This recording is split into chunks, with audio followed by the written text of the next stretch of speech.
Namaskar. Good morning to all of my dear students. Welcome to my channel Mahajis Blog. Mahajis Blog লৈ মই ইমৰান হুছেইনে তোমালোকক স্বাগতম জনাইছো। আজি আমি আলোচনা কৰিম প্ৰেজেন্ট টেন্সৰ 3 নম্বৰ ভাগ প্ৰেজেন্ট পাৰফেক্ট টেন্সৰ বিষয়ে।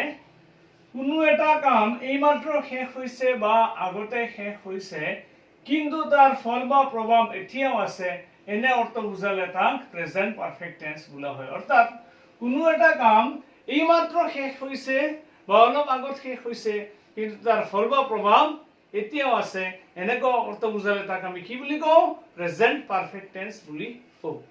প্ৰেজেন্ট পাৰফেক্ট টেন্সৰ ফৰ্মেশন বা গঠনটো হৈছে সাবজেক্ট প্লাস হেভ বা has, have oblique has plus মূল ভাৰ্বৰ past participle form plus object. Present perfect টেন্সটো কাৰেক্ট কৰাৰ কাৰণে মই কিছুমান তোমালোকক বিশেষ চিহ্ন দিছো। চিহ্নখিনি তোমালোকে যিমান পাৰা বেছি বেছিকৈ চাবা মুখস্থ কৰিবা। প্ৰেজেন্ট পাৰফেক্ট টেন্সৰ চিহ্ন যে just now, till now, recently, already, ever, never, yet.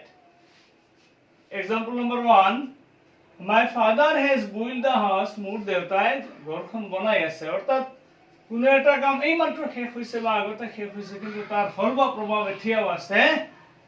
She has done the sum just now. তেখেতে এইমাত্ৰ অংকটো কৰি আছে। অৰ্থাৎ এইমাত্ৰ অংকটো কৰিছে।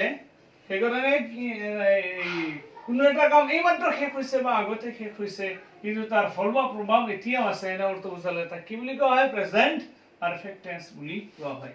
ইয়াত আমি চিহ্ন পালো কি জাস্ট নাও। এতিয়া সাপোজ কারেক্ট টেন্স দিছে কৰিবলৈ টেন্স কাৰেক্ট কৰিব লাগে I finished the work already। আমি চিহ্ন পাইছো কি অলৰেডি। অলৰেডি পোৱাৰ লগে লগে আমি জানিম এইটো কোন টেন্সৰ কাৰেক্ট কৰিব লাগে প্ৰেজেন্ট পাৰফেক্ট টেন্স। প্ৰেজেন্ট পাৰফেক্টৰ গঠন কেনেকুৱা ব্ৰেকেটৰ আগত যিমানখিনি আহে কাৰেক্ট টেন্স কৰাৰ ক্ষেত্ৰত ব্ৰেকেটৰ আগত যিমানখিনি আহে তাক আমি কি বুলি কওঁ সাবজেক্ট বুলি ধৰো। সাবজেক্ট প্লাস হেভ বা হেজ আই লগত কি হয় হেভ হয় প্লাস মূল ভাৰ্বৰ কোন form past participle ফিনিশৰ past participle কি হ'ব finished the work already। Example number 4, recently the price of sugar go up। recently মই তোমালোকক প্ৰেজেন্ট পাৰফেক্টৰ চিহ্ন লিখাই দিছো। recently কাৰেক্ট টেন্স কৰাৰ কাৰণে এইটো দৰকাৰী। recently the price of sugar go up। এতিয়া আমি আনসাৰটো কি লিখিম যেহেতু চিহ্ন আমি পাইছো কি recently কোন টেন্সৰ চিহ্ন প্ৰেজেন্ট পাৰফেক্ট টেন্সৰ। সেইকাৰণে আমি লিখিম recently the price of sugar has gone up। হঠাৎ চাহৰ চেনিৰ দাম বাঢ়ি গৈছে।